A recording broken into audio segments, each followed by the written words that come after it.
Hey, what's going on, everyone, and welcome back to another episode of Just My Opinion. Guys, we are talking Secret Invasion. This is episode 2, titled episode 1.2. No, I don't know the title of this episode, but I want to let you know that this is going to be spoiler-filled. I'm going to spoil it up, down, left, right, in and out as if you've already seen it. You have been warned. And if you like the content here, whether you like the episode or not, or my commentary, leave a comment below. If you did like it, give me a thumbs up and subscribe to the channel. Help me reach 50,000 subscribers. And also, guys, I will be going live tonight, 6:05 p.m. CST for episode 2. So make sure you come through for that. I'm going to have a guest, Elliot, with movie files and maybe somebody else. So make sure you come through 6:05 p.m. CST. You can see it right there. It's going down. We're going to be going live. But the first episode was great. I really did enjoy it. And I was really surprised at the end. Like, damn. Gravik is serious. He is not playing around. This is the end of just the first episode and you are already blowing up people. Yeah, the crap has really hit the fan. But we don't even start with that, guys. We go all the way back to 1997. We know that the Skrulls have been here since 95, but now it has been 2 years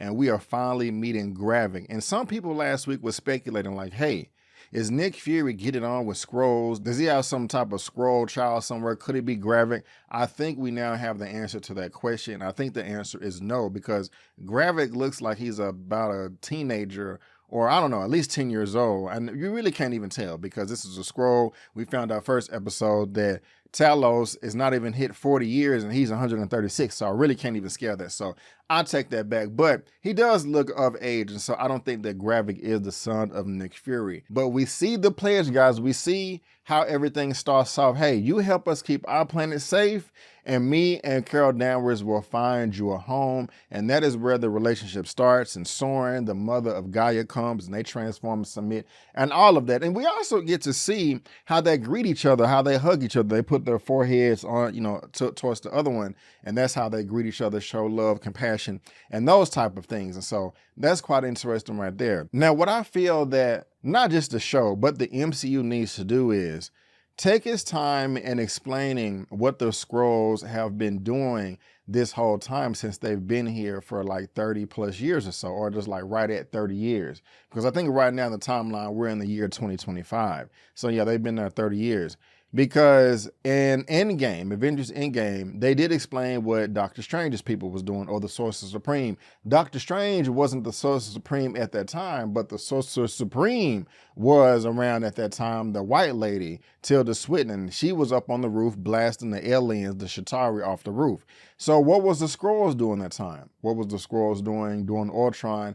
And how have the Skrulls kept Earth safe for the past 30 years? I would like to see that. It doesn't have to be in these 6 episodes, but somewhere down the line in the MCU, I do want to find that out. I think that's very important. If they miss over that, I think that's just kind of bad writing in my opinion, and they just need to pay attention to the bigger picture. I think it can be done, just more, but take your time and do it right, do it well. You guys let me know what you think about that. However, things go back to present day, and Talos has transformed into some random human and throws Nick Fury in the back of the van, and then he transforms when he gets into the seat and drives away. Now, guys, this point right here is a very pivotal point in the episode.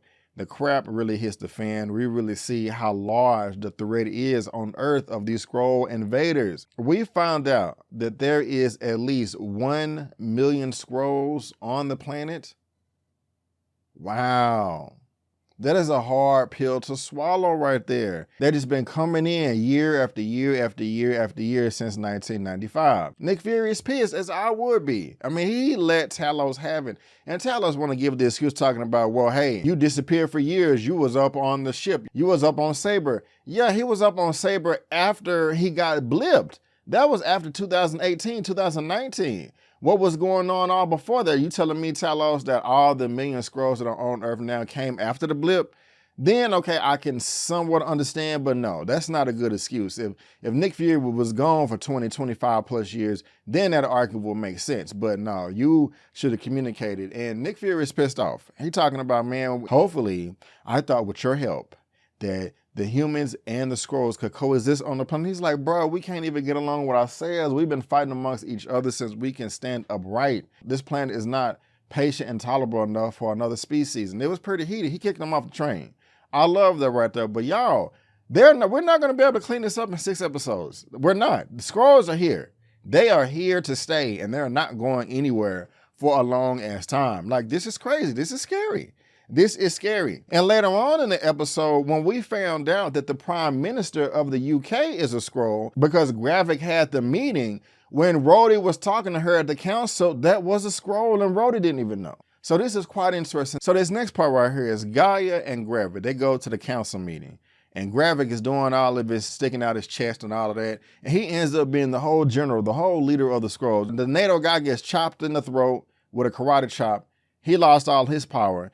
I'm glad that they didn't kill the Indian lady. I mean, they all Skrulls, but I'm glad they didn't kill her, the brown lady. She was cool. She was like, look, we didn't become refugees and homeless because we wasn't willing to fight. We always been ready to throw down, but we are too willing, and you just gonna blow up 2,000 people? That's crazy. What are you doing? And I really don't like his reasoning, talking about, well, he promised us the planet, you know, what happened. I want to find out how Nick Fury has been trying to find him a planet and Carol Danvers this whole time. I'm very, very curious. But yeah, man, he takes over, and we find out who the Skrulls are. And they have some important positions of power here. One guy's NATO, one is the Prime Minister, one is the news anchor, like BBC or something. I forgot what she was. They got some pretty powerful people in high places. And again, when James Rose Rhodey, Don Cheadle, was being confronted by the council, like, hey, what is up with Nick Fury and Maria Hill being in Moscow and these bombs going off? Are they responsible? That was a Skrull up there, the Prime Minister, the UK Prime Minister. That was a Skrull. And Rhodey and everybody else don't know. So this is crazy right here. This is really, really crazy.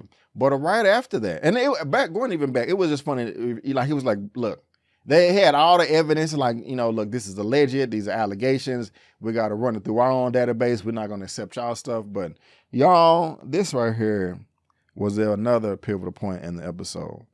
James Rhodes, Rhodey, War Machine versus Nick Fury versus Rhodey, James Rhodes, War Machine. My goodness gracious, I love the hell out of this scene right here between the two of them. Which side are you on? Are you Team Rhodey or are you Team Fury? Are you Team Fury or are you Team Rhodey? Please let me know down in that comment section. And we are definitely going to have this conversation, this debate later on when we go live today at 6:05 p.m. CST. I don't know. I am on the fence. I can see both sides of the argument. Now, coming from Rhodey's position, he's always seemed to be kind of narrow, by the books, straight type of guy. Doesn't want to tear off from the plan. Nick Fury, same in a sense, but he does his own thing. I mean, does he really have a boss? I don't think so. But I cannot blame Rhodey for feeling the way he feels. I mean, look, bruh, you just blew up Moscow. You're on all of these CCTV cameras. Maria Hill is dead. I used all of my political power to get her body back to America. And I mean, what are you doing? Like, you didn't stop the bomb, you made it worse, and everybody on the planet thinks that you did it, and you want me to just stick my neck out there, and then I try to give you a suggestion to solve the problem, and you shoot it down like, oh no, we got to do this by ourselves. Like, what, come on now. Really? What are you doing? But at the same time, I feel like Rhodey should understand the position that Nick Fury is in. I mean, he does have the most experience. He was like, hey, help a brother out. But I mean, I don't know. I understand where Rhodey is coming from. I do. I really do. Like, when he broke it, because when the guy came in the guard to try to take him away, Nick Fury was like, did you understand anything I just said? Like, yes, you're saying that the world is at end. It's 10 times worse than we've ever known before, and only you can handle it. Like, okay, if we're going to do this, you got to give me something you want to work with. Because when Nick Fury first asked for help, Rhodey was like, kind of thinking about it, but he just wasn't able to convince him. And I don't blame him. That's just awful right there. Like, oh man. And I like the fact that he said, I am able to say that our personal, professional, and ancestral relationship without any reservation that you are fired. And the power and that they have to take it, like, you know, we are not legacy, okay? Things are not handed to us. We were not born in wealth. Everything that we have, we fought with our blood. And I like that on both sides. And that's just some real ass stuff right there. Like, taking it from the Alexander Pierces and all of that. And I see both sides of it. I want to see this scene again because it was very, very powerful. But if anybody that needed to do it, it should have been Rhodey. And I like the fact that when he was, Rhodey didn't have to be so mean, in my opinion. But because, you know, he was like, do you remember the person that gave you the seat at the table? Oh, I owe you. It's like, we owe each other. I like that Nick Fury is trying to be on code. I do like it, but Nick Fury, you got to give him a little bit more to work with. You know what I'm saying? Like, you just can't be like, F it, off the books, here we go. You know what I'm saying? Like, it don't work like that, bro. It don't work like that. It would be different if you were still here, but you left for years. And I have been trying to fill up your shoes. But when Rhodey kicked him out and Nick Fury grabbed the old dude by the hand and turned him around, I'm so glad we got that scene just to show that Nick Fury is not no punk and you still need to put some respect on his name and put the gun down and was like, hey, this is why you're out. I'm Nick Fury. Even when I'm out, I'm in. I was like, hell yeah. I like that right there. That was nice. That was nice. That was pretty dope. I was feeling all of Nick Fury right there, real talk. Now, we got to go back to Miss Sonya Falsworth, the MI6 agent that goes into the meat locker and starts to torture the Skrull. I liked all that too. Of course, she is working for somebody else because she had to give the phone to somebody like, hey, this is so-and-so, you know, let her in, let her do her thing. She has some type of super secret serum that makes your blood boil, and that hurt even for a Skrull. And I like the fact that she got out of there. But the Skrull gave up some information saying, hey, we have a family working for us that's going to make us stronger. And he said the word Dalton. That is what Gaia discovered early at the compound when she followed the dude in the back. And that was the Professor Dalton back here. Like, we should have been already past this phase. This reminds me for the trailer for this show, Secret Invasion. Towards the end where it shows Gravik sticking out his arm and he has the extended tentacles, I think that this is the machine that's going to make them do that. Now, I kind of thought that should have been the Super Skrulls and how they were tied in with the Fantastic Four, but they may not be going that direction. If not, that is disappointing, but I think that's where they're headed. But the shootout during the meat locker scene was nice. I did like that. Gravik is pretty powerful and resourceful with the weapons and all that. But Gravik was able to tell the old dude lying to him and reveal some information about their plan, so they had to take him out in the woods and shoot him and execute him, and that's unfortunate. But the next scene we have right here to close things out is Nick Fury got all the bunkers everywhere. I mean, he got 1 million cars all over the planet, and he got it all.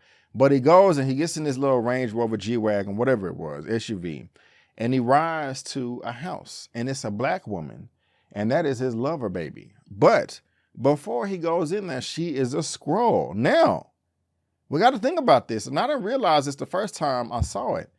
Does Nick Fury know that she is a Skrull or not? He could not know. He could know or he could not know. Because when he came into the house, she was transformed into a black woman. So if the Skrulls are trying to invade Earth, Nick Fury is their main contact.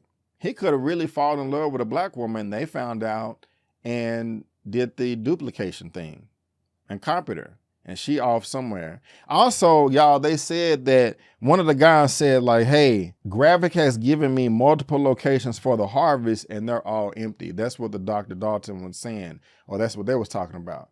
So, but anyway, we don't know if this black lady, I mean, we know she's a Skrull, but we don't know if Nick Fury knows or not. That is interesting. What do y'all think? What do y'all think? Do y'all think that Nick Fury is attracted to a Skrull, or you think that he doesn't know? You think that he does not know? I'm very, very, very excited to talk about it. And we're going to talk about it more, guys, tonight. Make sure you subscribe. This is your first time here. We're going live, Secret Invasion, Episode 2, 6:05 p.m. CST. Great episode, guys. Marvel Disney Plus is starting out strong with this Disney Plus show, and I cannot wait to see Episode 3 and also talk again with you guys with Episode 2. But that is the review. That is the recap right there, Secret Invasion. You guys let me know what you think in the comment section down below. Subscribe, leave a thumbs up, leave a comment, share the video, all that good stuff. And yeah, if you come through tonight as well, I'm going to be making some announcements on some new things I'm going to be doing on my channel. But guys, again, I just want to thank you so much for tuning in. And before you go, don't forget that my name is B. Avery, and that's just my opinion. Peace.